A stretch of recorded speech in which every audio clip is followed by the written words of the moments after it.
da Universidade Federal do Amapá e irei falar acerca da introdução do artigo Tombamento e a Covid-19, uma análise doutrinária e jurisprudencial acerca da preservação do patrimônio histórico e cultural durante a pandemia, para a disciplina de Direito Administrativo 2, orientada pelo professor Raul Galaad. O objetivo principal é analisar como a pandemia da Covid-19 influenciou na dinâmica da preservação do patrimônio histórico e artístico nacional, e a figura do tombamento nesse contexto, através de uma visão jurisprudencial, doutrinária e normativa. Além disso, através dessa reflexão, busca-se compreender os desafios enfrentados durante a Covid-19 para a preservação dessas heranças materiais e imateriais e as lições que podem ser extraídas para o fortalecimento da gestão pública para futuras crises sanitárias. Historicamente, o Instituto Tombamento remonta a Portugal do século XII, onde já havia preocupação em preservar documentos relativos a bens móveis ou imóveis de relevância histórica ou artística. O próprio nome tombamento remonta à Torre do Tombo, localizada no Castelo de São Jorge, em Lisboa, Portugal, e era local onde se guardavam esses importantes documentos que deveriam ser preservados. Esse termo, tombamento, é utilizado até a contemporaneidade, tanto é que os assuntos referentes ao tombamento são realizados no livro do tombo, e essa nomenclatura, inclusive, é usada pelo legislador brasileiro. Logo, o tombamento é um instituto pelo qual o poder público promove a preservação e a valorização do patrimônio histórico, artístico e cultural do Estado brasileiro. Entrando na seara da conceituação do tombamento, há 3 doutrinadores que muito bem conceituam esse instituto. A primeira delas é a Maria Silvia de Pietro. Ela coloca o tombamento como uma forma de intervenção do Estado na propriedade privada, que tem por objetivo a proteção do patrimônio histórico e artístico nacional. O segundo doutrinador que fala sobre o conceito de tombamento é o Eri Lopes Meireles. Para ele, a definição de tombamento é a declaração pelo poder público do valor histórico, artístico, paisagístico, turístico, cultural ou científico de coisas ou locais que, por essa razão, devem ser preservados de acordo com a inscrição em livro próprio. O terceiro doutrinador é o Marcelo Alexandrino e o Vicente de Paulo. Para eles, o tombamento é a modalidade de intervenção na propriedade por meio da qual o poder público procura proteger o patrimônio cultural brasileiro. Apesar de haver diferentes conceituações para o Instituto Tombamento, esses conceitos se complementam e dão uma visão conjunta e panorâmica acerca desse instituto na proteção do patrimônio histórico e artístico nacional. Acerca da legislação do tombamento, podemos citar a Carta Magna de 1988, que coloca no seu artigo 216, distribuído em 5 incisos, a Constituição do Patrimônio Cultural Brasileiro, que é composto tanto por patrimônio material quanto imaterial. Também na Carta Magna de 88, no artigo 23, coloca-se como competência da União, dos Estados, dos municípios e do Distrito Federal também a competência para proteger os documentos, as obras e outros bens de valor histórico, artístico e cultural. Além disso, podemos citar também no ordenamento normativo brasileiro o Decreto-Lei 25, de 30 de novembro de 37, que é a lei que organiza o tombamento e a proteção do patrimônio histórico e artístico-cultural brasileiro, além da Lei número 6.292, de 1975, que ela possui apenas 2 artigos e serve como complemento da Lei número 25, de 37. Essa lei de 1975 estabelece que o tombamento de bens no IPHAN vai depender da homologação do Ministro de Estado da Educação e Cultura após a emissão do parecer pelo Conselho Consultivo. Acerca do princípio da segurança e o tombamento. O princípio da segurança jurídica está previsto no artigo 2º caput da Lei nº 9.784, de 1999, que regula o processo administrativo no âmbito da administração pública federal. O conceito de segurança jurídica, segundo o doutrinador José Afonso da Silva, é um conjunto de condições que tornam possível às pessoas o conhecimento antecipado e reflexivo das consequências diretas de seus atos e de seus fatos à luz da liberdade reconhecida. O tombamento é um ato administrativo que visa a proteção do patrimônio histórico e artístico nacional, permitindo ao poder público a intervenção nos bens que devem ser protegidos. O tombamento ele não altera a propriedade do bem, mas ele coloca sob um regime de cuidados especiais visando a sua proteção. Nesse sentido, por haver uma restrição do Estado sobre a propriedade privada, deve haver uma relação de boa-fé entre o cidadão e o Estado, além de garantir que haja, como colocou o doutrinador José Afonso da Silva, um conhecimento antecipado das consequências diretas dos atos administrativos estatais, promovendo segurança jurídica contra atos abusivos, desproporcionais ou que ultrapassem os limites do razoável, seja por meio do excesso ou do desvio de poder. Boa tarde, meu nome é Lubin Aguiar, Sou acadêmica de Direito do quarto semestre da Universidade Federal do Amapá. Para a avaliação da disciplina de Direito Administrativo, irei falar sobre o tema tombamento, nos aspectos dos reflexos da pandemia de Covid-19 para a preservação do patrimônio cultural e histórico. O tombamento é um importante ato jurídico para a preservação de bens culturais e históricos. Previsto no artigo 216 da Constituição Federal, ele visa proteger a memória cultural nacional, contribuindo para a imagem do país, incentivando o turismo e influenciando a política nacional. No entanto, ele pode ser um processo bastante demorado e ocorrer com algumas dificuldades, principalmente em períodos de crise. Durante a pandemia de Covid-19, esse processo enfrentou algumas dificuldades devido à paralisação de órgãos públicos, atrasos burocráticos e a impossibilidade de realizar vistorias presenciais. Na pesquisa jurisprudencial, foi identificada a Escola de Artes Cândido Portinari, que é um bem cultural e histórico do Amapá, não tombado. Ela é um bem inventariado pelo Instituto de Patrimônio Histórico e Cultural Nacional, o IFAM. Em 2014, foi iniciada a reforma desse patrimônio. No entanto, só foi finalizada no ano de 2023. Em 2016, o Ministério Público entrou com uma ação civil pública pedindo a condenação do Estado do Amapá, no ato de fazer e não fazer, para a preservação, a restauração e o reconhecimento da importância desse bem cultural e histórico. Primeiramente, a decisão proferida pelo juiz foi de que se daria apenas um provimento parcial da sentença, pois não reconhecia o instrumento próprio na legislação para a instituição do instrumento com garantia de preservação para o patrimônio histórico. No entanto, após a apelação feita pelo Ministério Público para a reforma da sentença, foi decidido que o Estado do Amapá deveria restaurar, preservar e reconhecer a importância desse bem cultural para o Amapá. Mesmo sem esse procedimento do tombamento, foi possível identificar que ele era um bem importante para a memória nacional, para a memória do Estado, por meio do instrumento utilizado, que no caso é o inventariado. A degradação de bens culturais e históricos é um dos principais malefícios encontrados no processo de tombamento. Na pesquisa de jurisprudência no STJ, foi possível identificar um agravo de instrumento que pedia pela tutela antecipada, que é um instrumento que pode ajudar a garantir a preservação desses bens, sem que definitivamente esteja estabelecido de forma integral o processo de tombamento. Ou seja, para que um bem que tenha uma relevância cultural e histórica seja preservado, não precisa definitivamente estar concluído o processo de tombamento. Assim, é possível evitar que esses bens sejam destruídos ou depredados antes que se conclua o seu processo. No que tange à segurança jurídica durante os processos de tombamento, é possível identificar a ação direta de inconstitucionalidade número 5.670 do Estado do Amazonas, que ela foi julgada pelo Supremo Tribunal Federal e tratava da constitucionalidade da Lei número 302 de 2016 do Amazonas. Essa legislação visava proteger edificações projetadas pelo arquiteto Severiano Magalhães Porto.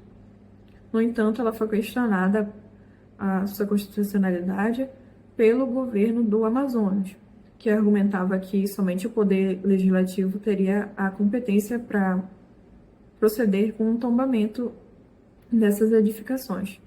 No entanto, tal alegação foi considerada improcedente, uma vez que o artigo 216 da Constituição Federal, no seu parágrafo 1º, assegura competência comum à União, Estados e municípios para a proteção do patrimônio cultural e histórico.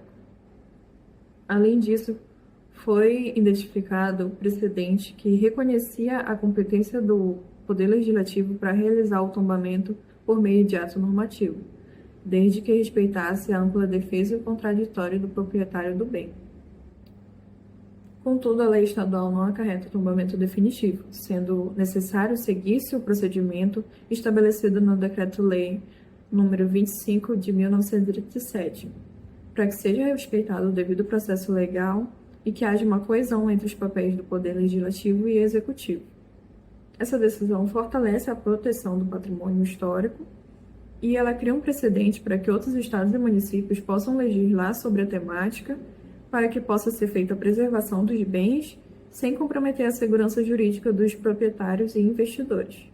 Olá, eu me chamo Benedita Monte e eu vou falar sobre o contexto nacional de tombamento, citando alguns doutrinadores nacionais que falam sobre a temática. Como a gente já viu anteriormente com as meninas, o tombamento ele é um procedimento administrativo que busca proteger bens de interesse público, como os monumentos, edifícios históricos, enfim, locais que possuem muita relevância, sobretudo cultural. Esses bens eles podem ser públicos ou privados, desde que possuam algum valor histórico, artístico, arquitetônico ou cultural. O tombamento, como a gente já viu, está previsto na Constituição Federal de 1988 e ele fala que o poder público, com a colaboração da comunidade, promoverá e protegerá o patrimônio cultural brasileiro por meio de inventários, registros, vigilância, tombamento e desapropriação e de outras formas de acautelamento e preservação. Nós temos alguns doutrinadores, como eu falei, que citam a temática, que possuem pesquisas em cima disso. E a gente vai citar alguns nesse trabalho. Carvalho fala que o tombamento ele se configura como uma intervenção do Estado na propriedade privada para garantir a proteção do patrimônio histórico e cultural. E isso contribui para a preservação da memória e identidade de um povo. Inclusive, esse autor ele pauta muito essa questão da memória e do tombamento como um processo realmente de resguardo dessa memória popular. No período da pandemia de Covid-19, que é o que nós estamos analisando nessa pesquisa, o processo de preservação ele enfrentou muitos desafios. A pandemia ela gerou um conflito entre a necessidade de preservar aquele bem essencial, como hospitais e outros patrimônios públicos, e as políticas de preservação do patrimônio tombado, uma vez que a saúde pública ela se tornou aquela prioridade absoluta de todas as coisas, no comércio, no judiciário e assim vai. No Brasil, com o avanço da pandemia e as restrições de circulação que foram impostas, para conter o contágio, os espaços culturais, históricos, que eram bens tombados, precisaram ser fechados ao público. Isso gerou uma situação em que a preservação do patrimônio se viu em conflito com a necessidade de manter a ordem, a saúde pública e o que evidenciou ainda mais esse dilema entre os direitos coletivos e individuais. A pandemia ela também exigiu que os gestores públicos eles adotassem medidas restritivas, adaptando aquelas políticas de preservação à situação emergencial. Seixas aponta que durante a pandemia, a tutela dos bens culturais, especialmente as de origem indígena e negra, ela foi colocada à margem e a fiscalização das normas de tombamento ela foi enfraquecida, uma vez que os órgãos de proteção não foram reconhecidos como atividades essenciais pelo Estado. A crise sanitária ela também trouxe à tona as fragilidades da legislação e das políticas públicas que são voltadas à preservação do patrimônio tombado, uma vez que a legislação vigente, que como o Decreto-Lei de número 25 de 1937, não contemplava medidas que são muito específicas para situações emergenciais como essa que foi vivida durante a pandemia.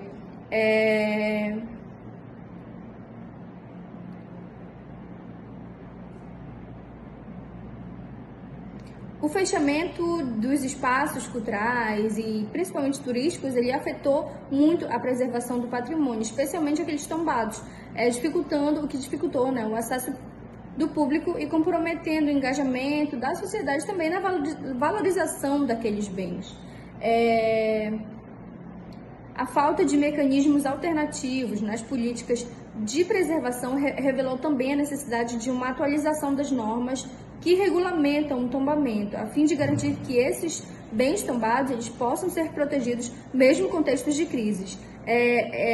Essa questão ela foi muito debatida e foi evidenciada nas pesquisas que nós analisamos e também na doutrina que fala sobre essa temática. de Pietro, ela falou sobre o dilema enfrentado pelo Estado nesses tempos de crise, né? Nesses tempos de crise, o patrimônio cultural não é o único bem a ser protegido. E a administração pública, segundo a autora, ela precisa balancear os interesses que estão em conflitos, zerando pela conservação daquele bem que mais afeta os interesses da coletividade. O tombamento, ele, assim como outras formas de intervenção da propriedade, segundo a autora, ele deve garantir que o público prevaleça sobre o interesse dos particulares, sobretudo em situações emergenciais. Então, assim, a gente percebe que o tombamento, ele não é só uma ferramenta para a preservação da memória do povo, né? Ele também representa ele também pode, né, em situações emergenciais, como a da pandemia, ele pode revelar tensões e conflitos entre os direitos individuais e direitos coletivos.